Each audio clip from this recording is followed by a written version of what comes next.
Hey guys, Clint Coons here, and in this video, we're going to talk about setting up a real estate multi-member limited liability company and the essential provisions you should have in there. Okay, let's get started.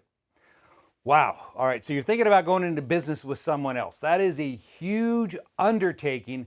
And unfortunately, for a lot of people who choose to set up an LLC with another party, they don't want to take the time to go through the issues that need to be addressed at the outset. In fact, just 2 weeks ago, I was speaking with a real estate investor who was setting up an LLC.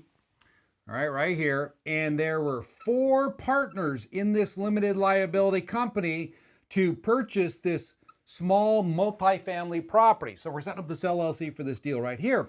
And I'm talking to the client of mine, which happens to also be the majority member in this limited liability company.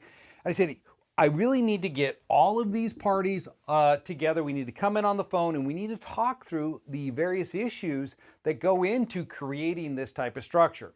Well, the response was, nah, I don't have time for that. Don't want to worry about it. I understand what you're trying to tell me, but no, not concerned. You see, that is the mindset that results in this entity right here, in my experience, typically exploding 2-3 years down the line because of violated expectations. So when you're creating a multi-member LLC, you want to make sure you're addressing some of the points I'm going to be covering here. I'm not going to cover all of them because there are just too many to go through, but there are some important considerations that go into this. All right, so what are those considerations? Well, the first thing that I want to know when I'm creating a multi-member LLC is, do you plan to acquire financing in the name of that limited liability company? So let's say that I'm going to set up this LLC and I'm going to actually take title to the real estate in the LLC. So that means you're going to be working with a commercial lender to finance this deal. So if there were 2 partners here, and we're going into this deal together in this LLC, and we're going to be getting financing on this, the first question you want to ask yourself is, do we want both partners to have to go on the loan? All right, because if you're both listed as members in that LLC, then both of you are going to have to qualify for that loan, meaning the financial statements, and they're going to run your credit and those types of things. Even if it's a non-recourse loan, it doesn't matter. You're both going to have to go, what I like to say is through the ringer to get this deal done. So in that situation, if you want to limit, the work that has to go into getting that loan, you may want to keep one partner off the LLC. Do not list them as a member. Talk to your partner, say, hey, listen, I'll take the hit with the lender. I'll go through all that. You won't have to go through it, but you can't be listed as a member in this limited liability company. Now, when you go and you have that discussion with someone, they'll be like, whoa, let me see here. So I'm putting up $50,000 for the down on this deal. You're putting up $50K, but I'm not going to be a member in that. I don't feel comfortable. How do I know that when all this is done, you're going to bring me back in? Because that's the idea, right? Once you get the loan done, you bring that partner back into that limited liability company, and we go back in as 50-50. They may not trust you to do that. So here's what you can do then when you're setting up these LLCs.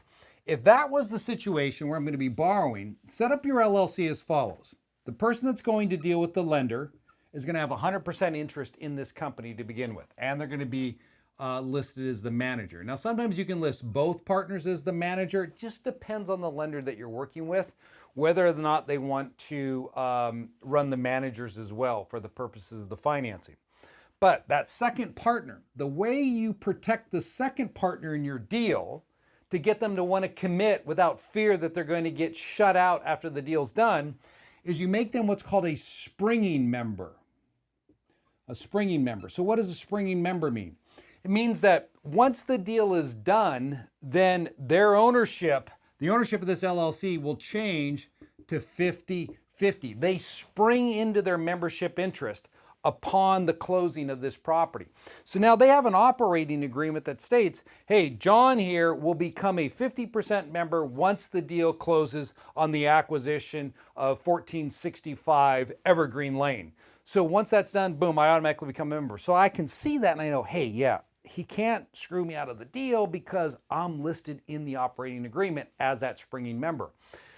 What does that do for lenders? Nothing. They're okay with that.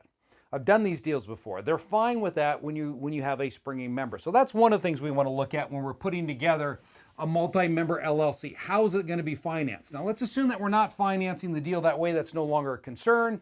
Or even if you were, we need to then look a little deeper here.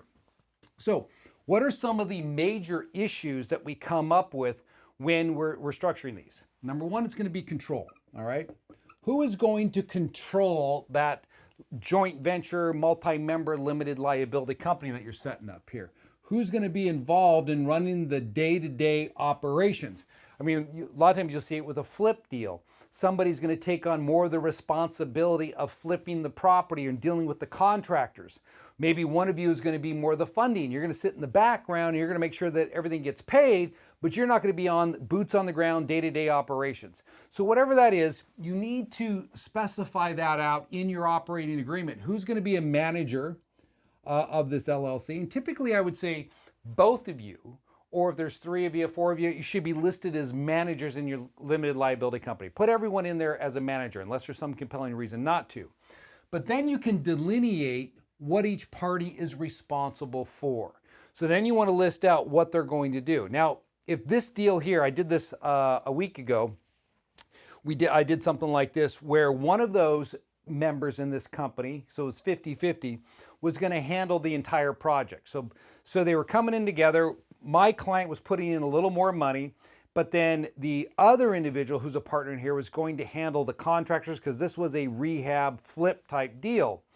So what we did is we made them both managers, like I said here. We said what their control is over the company, how the decisions were going to be made, such as budgets. So you want to talk about that, who's going to, what type of budget we're going to come up with. We talked about, the sale price of the property, that they'd have to vote on that, and many of the things that are going to come up with running this type of joint venture. But then I came down here, because it's a flip, we said, all right, we're going to have a separate development agreement. So you can do this in your LLC. You don't have to specify all this in there. What I stated here in this particular case, I said, hey, we're both managers, but this party here is going to be what I call the developer. So we have a third-party agreement down here between the LLC and this manager that spelled out everything that we're requiring him to do on that project. And we put in their timelines and the budget, and if there's budget overruns, all that got buried into there. So you could have a developer agreement tied into it. So what I'm saying is that when you're setting up a multi-member LLC, if one party's supposed to do more, you don't have to always list it in the LLC agreement. What you can do is you can have a third-party agreement, another contract between the company and them to perform that service. All right, so number 3, after you get past that, you want to talk about member voting. All right, so member voting. So who's going to decide some of the more major issues that go on with a multi-member LLC owning the property? Now, depending on your deal, flip it, it's going to be important. You want to know when the property is going to be sold, how that sales price is going to be determined, what happens if it doesn't sell. Then are we going to come back in and lower that price? How much would it be lowered by? So all those I would actually list out in my operating agreement. I would say that it's to the members to decide those, not the managers. The members are going to vote on that. And what's required for member voting? Do we want unanimous? Is it going to be majority? Well, if you're 50-50, you're going to go unanimous, right? Both of you are going to have to agree. If you have 3 partners, maybe you're going to choose to have it majority.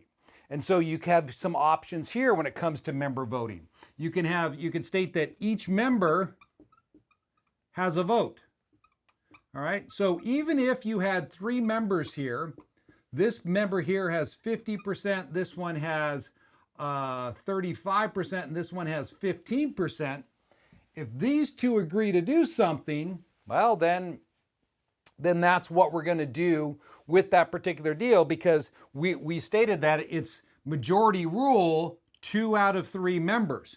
Or you could say percentages. So if we want to go percentages, then you're always going to need this member here to agree to whatever course you go on. So that's key when you're setting up a multi-member LLC where you have more than 2 partners and you want to use majority on that. You want to either go by percentage ownership or by the numbers. You can choose either way to set up your voting. Now, the other thing you should look at is what happens if you don't get along? Well, then you want to have a dispute resolution clause in there. Okay, so this dispute resolution governs those situations where we can't agree. So if we set up our LLC and it's 50-50, it requires unanimous approval, but we're butting heads and we just can't agree on that. Well, then this dispute resolution will determine how that activity is going to take place, or what you're going to do going forward. So you could state that if we don't agree, then we don't do it. But what happens if it's a major decision like selling the property? One of you says, no, I don't want to sell, I want to make it a rental. And the other one says, no, we bought this to sell. Well, that's a problem you're going to have. So in that instance, you can specify in there that there's going to be a third-party arbiter. You could choose who would decide the issue, or maybe you submit it to dispute resolution, to binding arbitration, or something like that. So this is really an important clause whenever you're setting up a multi-member LLC to determine what's going to happen whenever there's a dispute. Fifth thing that I would have in there is buyout, okay? Now, what I mean by that is, let's assume that one of you passes away, right? Or one of you files for bankruptcy, or something goes wrong in your life and you no longer can participate in there. How are you going to determine a buyout of a member? So this clause is really important to deal with those situations where someone can no longer perform their required duty, or they pass away, as I stated. You want to be able to buy them out. And so you can specify in there under what terms you could buy them out of their interest. So let's assume that this deal here was a $700,000 deal. Do you have $350,000 cash to buy them out? Probably not. So you would structure it so that it would be over time. You could put all that into your buyout clause. Now, another thing you can do is, in that buyout clause, is you can put in one of these. I don't like you anymore, okay? So what is an I don't like you anymore clause? Well, basically it says this: hey, this marriage was fun while it lasted, but now I've got other things in mind that I want to go after, and it's not you. So how do we get out of this deal? Well, one of the clauses that I like to use is what's referred to as a shotgun clause, where you state that if I wanted out, I would come to you, or I don't want to work with you anymore, I'd come to you and I would say, hey, I'll buy you out. Let's say this property was for $700,000. That's the value of it, right? I'll buy you out for $250K. So when you use this particular clause, it puts a lot of pressure on the person who wants to buy out the other party. Because if it's valued at $700K and I came to you and I said, hey, I want to buy out your interest for $250, this just isn't working out. With the shotgun clause, the way you can set it up is you can say, all right, you make the offer, and I have a choice. I can either take the offer, or I can force you to sell to me at that price. And so what this does is it protects against people making BS offers to buy you out. And how would that come about? Let's say you're in a financial situation, dire straits, and they know it. And so they come to you and they want to pinch you to get you to sell them their interest. Well, you can turn around and use it against them. And you might be saying, well, Clint, if you're in dire financial straits, how could you come up with the money? Well, believe me, if you've got $700,000 in value here and somebody's trying to buy you out for $250,000, which is $100,000 under what your interest is worth, you can find someone that's going to finance that. So a shotgun clause, I think, is important in LLCs to prevent someone from trying to come in and buy someone out at less than their fair value there. The other thing, number 6, I like to put in here is distributions. You want to make sure that you're covering how distributions are going to be made to the partners. The key is here is that you want to make sure that you're distributing enough money every year to cover your tax liability. I've seen so many deals go down where one individual actually ends up getting bought out because they can't afford the taxes on the income that's being generated because the company isn't making any distributions, and they get backed into a corner. Don't allow yourself to be backed into a corner like this. Specify in your operating agreement that the LLC will always distribute enough money on an annual basis to cover the tax liability of the members. My preference is even to say this, that absent a set amount that we're going to withhold back in the company for reserves, all the rest will be distributed out on a quarterly basis, semi-annual, or annual basis, so that you keep that cash flow, that deal flow coming down to you from your limited liability company. And then the other clause here has to do with transfers of ownership interest. Okay, do you want one of these members to be able to transfer their interest to a third party? I would tell you no, that when you go into business with someone, you know who they are, you have certain expectations of them, you would say you cannot transfer your interest without my approval. So I could block it. And if you did want to transfer your interest, then I have the right to buy you out of your interest. So you can build that into your company agreement. So these are 7 key aspects of setting up a multi-member limited liability company, boxes that you need to check. And these go much deeper as well. I mean, we could spend an hour and a half to 2 hours just on this topic alone. But I want to get you thinking. If you're considering going into business with someone else and creating an LLC for real estate, you need to sit down with a qualified individual or a company or firm and start addressing some of these important topics. Because if you don't address them now, I mean, you could be in a situation. I remember one client went into a joint venture agreement into an LLC, and it stated that when the property is sold, the proceeds would be split 50-50 between them. Well, what ended up happening is they didn't sell the property.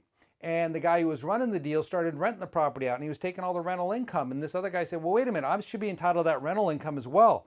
Well, no, if you look at what you signed, it said you only get paid if the property's sold. You're not entitled to any rental income.